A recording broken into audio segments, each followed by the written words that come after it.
El presidente de México se dirige a la escolta de bandera para saludar a nuestro lábaro patrio.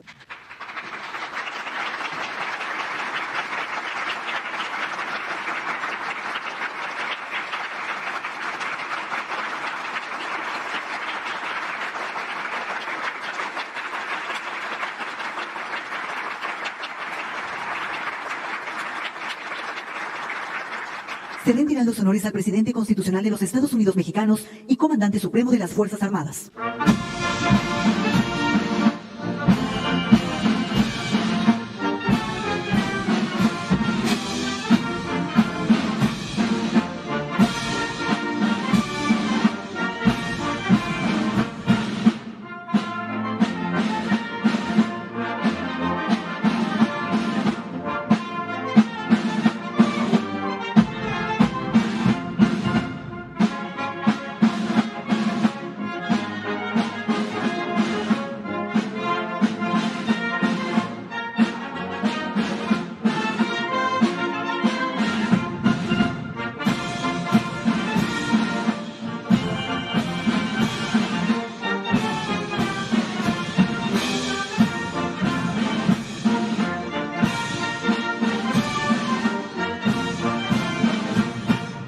Con motivo del tercer año del triunfo histórico democrático del pueblo de México, damos la más cordial bienvenida al presidente constitucional de los Estados Unidos mexicanos, licenciado Andrés Manuel López Obrador.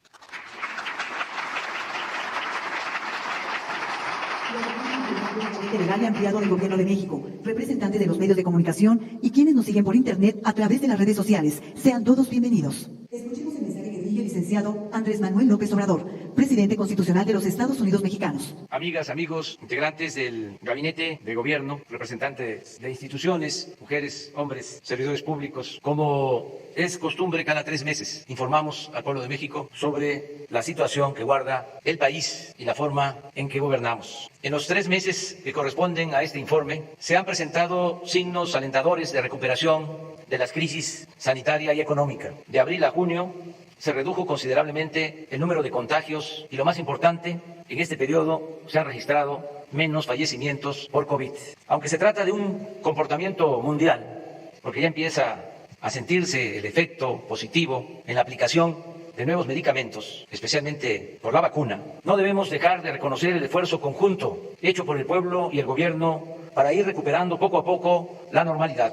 Que no se olvide la actitud responsable de muchos mexicanos que se han cuidado, ya sea en sus domicilios o quienes tienen la necesidad imperiosa de salir a buscar el sustento diario en la calle. Que no se borre de la memoria la forma en que se cuidó en la familia a los adultos mayores y a quienes padecen de enfermedades crónicas. Agradezcamos a los que cerraron un negocio, pero no dejaron de pagar a sus trabajadores. Expresemos nuestra gratitud a los médicos, enfermeras y trabajadores de la salud que arriesgaron sus vidas para salvar a otros. Todos estos gestos de amor y solidaridad verdadera han ayudado a sobrellevar los sacrificios y el sufrimiento. La fraternidad se ha hecho presente también para quienes perdieron a sus seres queridos a causa de la terrible pandemia del COVID. En cuanto a nuestra actuación, hemos hecho todo lo que humanamente es posible para enfrentar esta pandemia y salvar vidas. Es público y notorio que informamos y respondimos a tiempo, que levantamos con oportunidad el sistema de salud pública que estaba en ruinas. No titubeamos en destinar recursos a la atención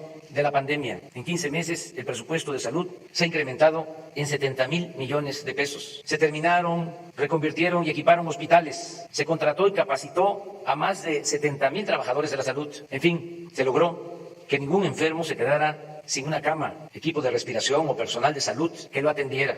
Aún cuando en estos sensibles y tristes acontecimientos no es correcto hacer comparaciones, me limito a decir que nuestro país no está colocado ni en América ni en el resto del mundo en los primeros lugares en mortalidad por COVID. El Programa Nacional de Vacunación ha funcionado con eficacia y ha llegado a todos los pueblos de México. Hasta hoy hemos recibido 57,336,000 dosis de vacunas, Pfizer, Sinovac, Sputnik, AstraZeneca, Johnson & Johnson, CanSino, de farmacéuticas y gobiernos extranjeros que han demostrado con hechos su solidaridad con nuestro país, con México y con su pueblo. Destaco el apoyo de Cuba, de Argentina, de Estados Unidos, de Rusia, de China, de India. Llevamos el 35% de toda la población mayor de 18 años vacunada. Ya concluimos esta importante labor preventiva en Baja California, que es la primera entidad de las 32, donde se cumplió la vacunación, aún con una sola dosis. Y reitero el compromiso de vacunar aún también con una dosis a todos los mayores de 18 años del país para el mes de octubre, con el propósito de que lleguemos al invierno más protegidos. El tener en la actualidad 19 estados con semáforo verde, 8 en amarillo, 5 en naranja y ninguno en rojo es también un buen indicador para la normalización de la actividad productiva, educativa y social del país. En el campo se está produciendo sin limitaciones. El año pasado la producción agropecuaria aumentó 2% y lo ha hecho otro tanto en lo que va de este año. El sector industrial está en franca recuperación y lo mismo el comercio, el turismo, los restaurantes, la aviación y otros servicios. Casi todos los pronósticos para este año coinciden en que la economía crecerá alrededor del 6%. No hemos contratado deuda pública adicional y como no sucedía en 3 décadas, el peso no se ha devaluado durante los primeros 2 años y medio de nuestro gobierno. El salario mínimo ha aumentado en 44% en términos reales, como no se veía en 36 años. No hemos aumentado en términos reales los precios de las gasolinas, el diésel, la luz. El gas ha aumentado un poco por encima de la inflación, pero ya vamos a corregir ese aumento muy pronto. Desde que llegamos al gobierno hasta la fecha, el índice de la Bolsa de Valores ha crecido en 20%. La inflación se mantiene estable. La tasa de interés que fija el Banco de México se ha reducido durante nuestro gobierno en 3.75%. Las reservas del Banco de México a finales de la administración pasada, el 30 de noviembre de 2018, eran de 173.775 millones de dólares. El día de hoy son de 192.886 millones de dólares. Casi 20.000 millones de dólares más. Han aumentado el 11%. También es satisfactorio informar que de los 20.613.000 trabajadores inscritos en el Seguro Social antes de la pandemia, se perdieron 1.395.000, pero ya hemos recuperado 957.248, de modo que solo nos faltan 438.156 para estar como antes de la crisis sanitaria. Esto lo vamos a lograr en los próximos 3 meses. Lo más importante es que la pandemia no desembocó en una crisis de consumo. Gracias a las remesas y a los apoyos de los programas de bienestar que llegan y se aplican de abajo hacia arriba, de los más pobres hacia la cúpula de la pirámide poblacional, se ha podido evitar la falta de alimentos y otros bienes de primera necesidad. Hoy, precisamente, anuncia el Banco de México que las remesas que llegaron al país en mayo alcanzaron la cifra récord de 4.514 millones de dólares. Gracias, muchas gracias, paisanas y paisanos.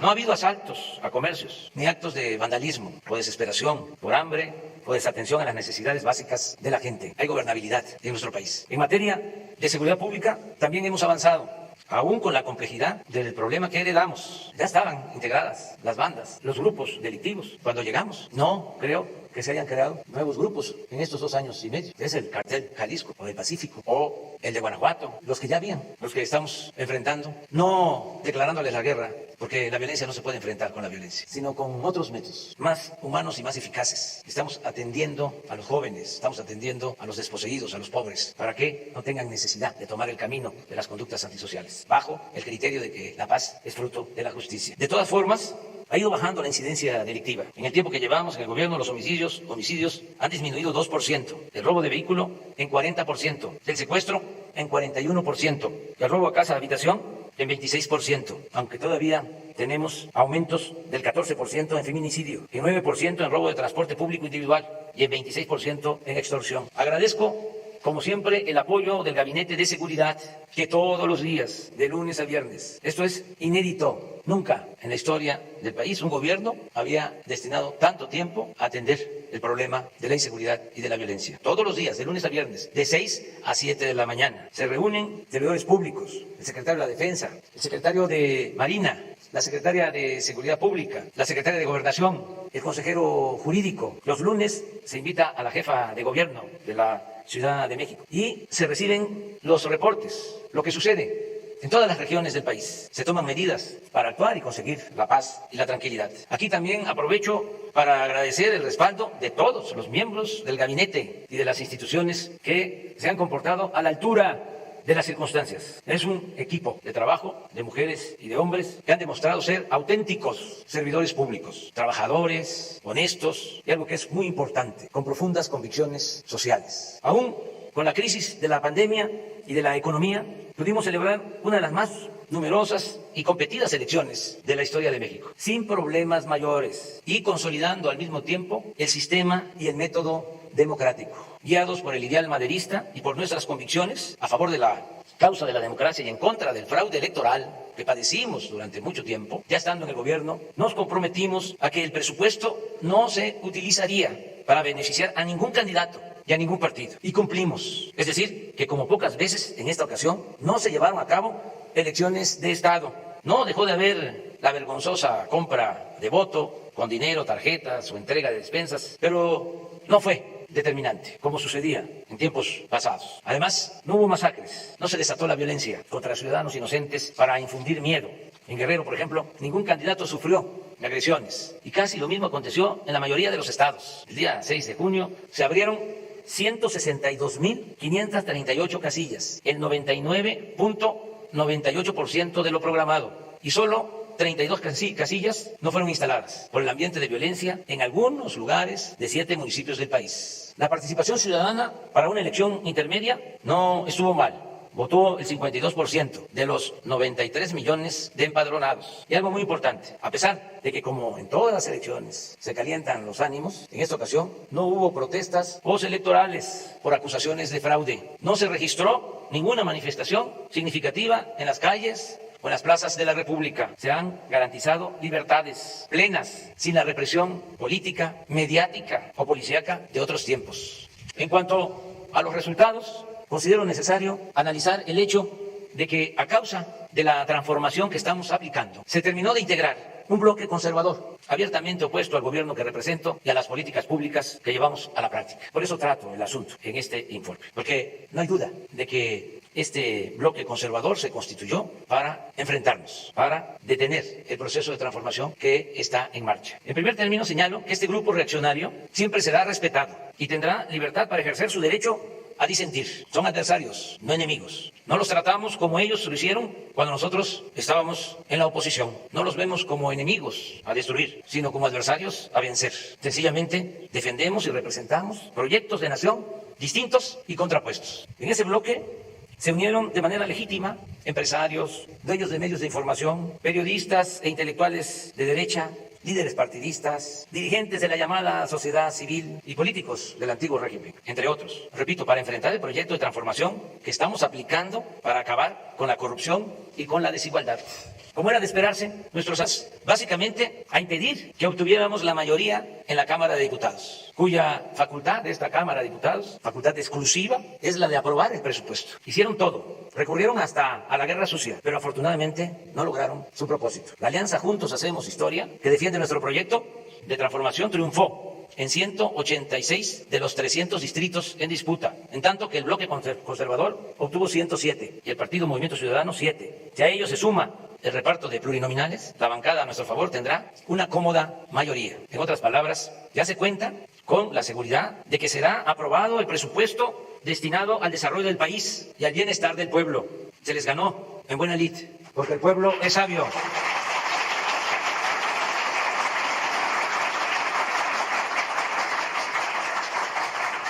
No podrán detener las ayudas destinadas a los pobres, no podrán desaparecer, como lo querían, la pensión a los adultos mayores, a las niñas y niños con discapacidad, las becas para estudiantes de familias pobres, ni la atención médica y los medicamentos gratuitos. Tampoco podrán frenar el programa Sembrando Vida, ni el de Jóvenes Construyendo el Futuro, ni el aeropuerto Felipe Ángeles, ni el Tren Maya, ni el Banco de Bienestar, ni el Internet para Todos, ni el proyecto del Istmo de Tehuantepec, ni nada que vaya destinado a los pobres, a los que aborrecen, porque con honrosas excepciones, los conservadores son clasistas, racistas e hipócritas. Como bien dijo, en una de las pocas veces que trató el tema el presidente Juárez, lo cito textualmente: los ricos y los poderosos ni sienten ni menos procuran remediar las desgracias de los pobres. Podrá suceder que alguna vez los poderosos se convengan en levantar la mano sobre un pueblo pobre, oprimido, pero eso lo harán por sus intereses y conveniencia. Eso será una eventualidad que nunca debe servir de esperanza segura al débil. Hasta ahí la cita. Sin embargo,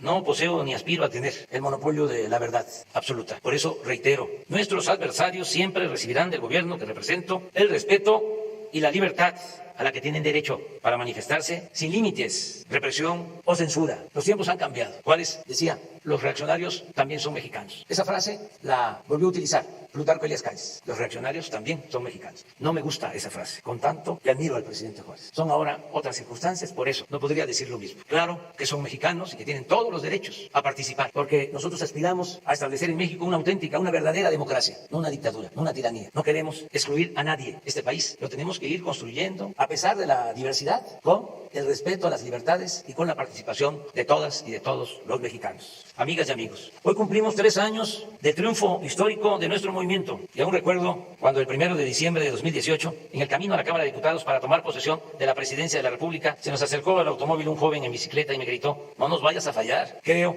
pasado el tiempo, no haber defraudado la esperanza de ese joven ni de quienes votaron por mí hace 3 años. Posiblemente haya quienes imaginaron que sería de otra forma, lo que han llegado a la conclusión, en ejercicio de su libertad y de su criterio, que no comparten mis ideas y que no les gusta mi estilo de gobierno, mi estilo de gobernar. Pero nadie en honor a la verdad podrá decir que no he cumplido con mi compromiso de desterrar la corrupción y destinar mi imaginación, experiencia y trabajo en beneficio del pueblo y de la nación. Los logros están a la vista. A pesar de la pandemia y del sufrimiento que acarreó, la gente no ha perdido la fe en un mejor porvenir. Existen libertades plenas y poco a poco vamos pacificando al país sin violar derechos humanos y sin reprimir al pueblo. Me alegra que así lo entiendan la mayoría de los mexicanos. Hace 3 días se terminó de levantar una encuesta telefónica nacional aplicada por nosotros y comparto con ustedes algunas preguntas y respuestas. Y subrayo, aplicada por nosotros, para que no se vaya a malinterpretar. Cuando digo aplicada por nosotros, se debe también pensar que tenemos 3 principios rectores: no mentir, no robar y no traicionar al pueblo. Las preguntas y las respuestas. Con respecto al año pasado, ¿cómo es su situación económica actual? Mejor, 15.3%. Igual, 42.9%. Peor, 40.0%. No sabe, no contestó. 1.9%. Otra, ¿cómo cree que será su situación económica el siguiente año? Mejor, 38.4%. Igual, 26.8%. Peor, 23.2%. No sabe, no contestó. 11.6%. ¿Cómo cree que será la situación del país al término de este sexenio? Mejor, 41.4%. Igual, 23.9%. Peor, 26.9%. No sabe, no contestó. 7.8%. En su opinión, ¿cómo es la corrupción en el país en este sexenio comparado con el anterior? Mayor, 19.7%. Igual, 33.3%. Menor, 43.0%. No sabe, no contestó. 4.0%. ¿Piensa usted que el gobierno actual representa un cambio importante? Sí, 64.7%. No, 31.1%. No sabe, 2.5%. No contestó, 1.6%. ¿Está usted de acuerdo en ese cambio? Sí, 87.4%. No.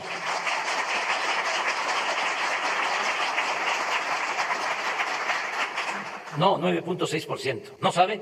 1.6%. ¿No contestó? 1.4%. En una escala del 0 al 10, donde 0 significa que lo hace muy mal y 10 muy bien, ¿qué calificación le daría al presidente de la República? 6.7 en promedio. La revocación de mandato propone que si el pueblo no está satisfecho con la forma de gobierno del presidente en turno, se puede votar para que renuncie antes de terminar su sexenio. Si hoy fuera la consulta para valorar el trabajo del presidente, ¿usted votaría porque renuncie o que termine su sexenio? Porque continúe, 72.4%.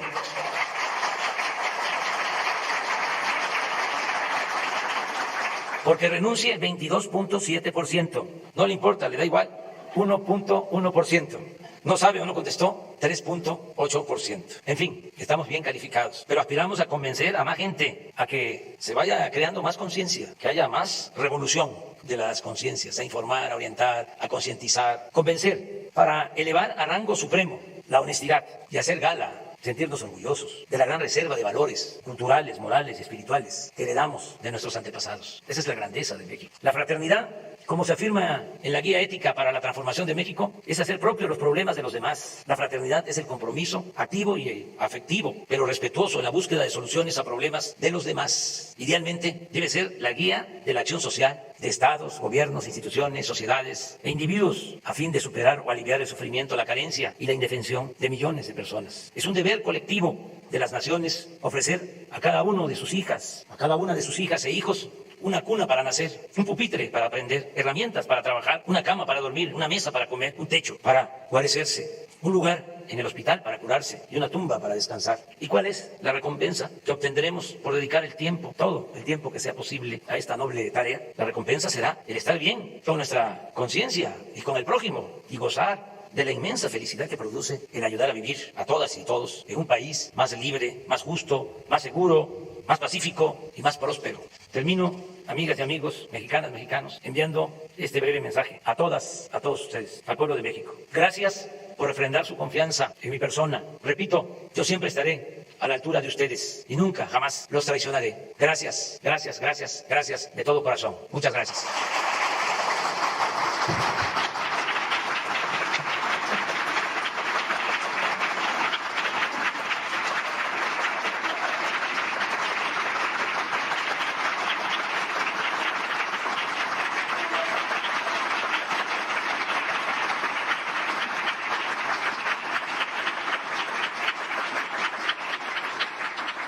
Se rendirán los honores al presidente constitucional de los Estados Unidos mexicanos. Se les invita a permanecer de pie para entonar nuestro himno nacional.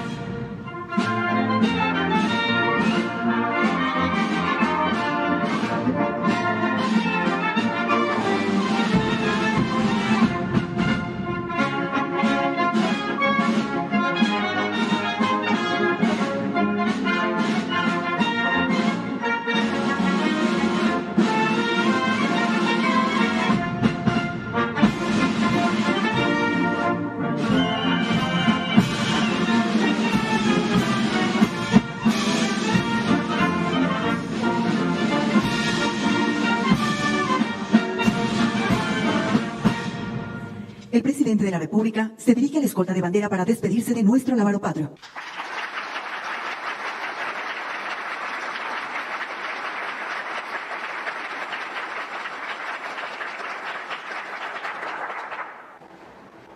Se agradece la asistencia del presidente de México, de nuestros distinguidos invitados, medios de comunicación y público en general.